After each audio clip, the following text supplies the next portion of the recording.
दादा काही बोलेना, दादा काही भेटेना, काही गेल्या धनंजय मुंडेवर व्यक्त होईना। धनंजय मुंडे गोत्यात येताच दादांनी हात जोडले।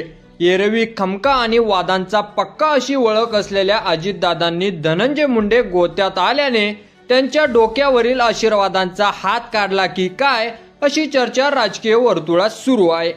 तसेच देशमुख कुटुंबियांच्या भेटीनंतर अजित पवार या प्रकरणावर एकही शब्द बोललेले नाहीत। एरवी पुणे, मुंबई, बारामती जिथे जाईल तिथे अजित पवार पत्रकारांच्या प्रश्नावर सामोरे जातात, परंतु गप्प अजित पवार सार्वजनिक कार्यक्रमातही दिसत नसल्याने ते परदेशात गेले की काय अशी चर्चा राजकीय वर्तुळात सुरू आहे।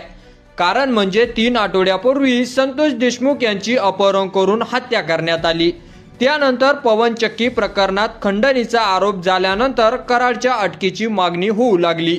तसेच भाजप आमदार सुरेश धस यांनी थेट नाव घेऊन वाल्मिक कराड यांची हत्या प्रकरणात चौकशी व्हावी अशी उघड मागणी केल्याने सत्ताधारी काहीसे बॅकफुटला गेले। धस यांनी धनंजय मुंडे यांनाही सोडले नाही। पालकमंत्रीपद भाड्याने देऊन धनंजय मुंडे यांनी बीडची राख रांगोळी केली अशी टीका त्यांनी केली। विशेष म्हणजे बीड हत्या प्रकरणात विरोधकांच्या आवाजापेक्षा सत्ताधारी पक्षाचे आमदार धस यांचा आवाज उंचवलेला असल्याने बड्या नेत्यांचा हात आणि साथ असल्यानेच धस खमकापणाने थेट नाव घेऊन बोलत असल्याचे अनेक जाणकार सांगत आहेत। त्यामुळेच अजित पवार काहीसे बॅकफुटला गेल्याने धनंजय मुंडे यांच्या बचावासाठी समोर येत नसल्याची चर्चा। धनंजय मुंडे यांच्यावर होत असलेल्या आरोपांमुळे पक्षाची बदनामी होत असल्याचा सूर पक्षात आहे। त्याचमुळे अजित पवार या प्रकरणावर मौन धारण करून आहेत।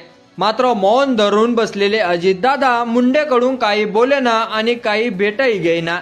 तसेच विरोधकांकडून मुंडेंची राजीनाम्याची मागणी सुद्धा सुरू आहे आणि त्याचबरोबर दादांनी धनंजय मुंडेंना हात जोडले आणि दादांनी मुंडेंच्या डोक्यावरला हात सुद्धा काढला की काय अशी चर्चा राजकीय वर्तुळात सुरू आहे।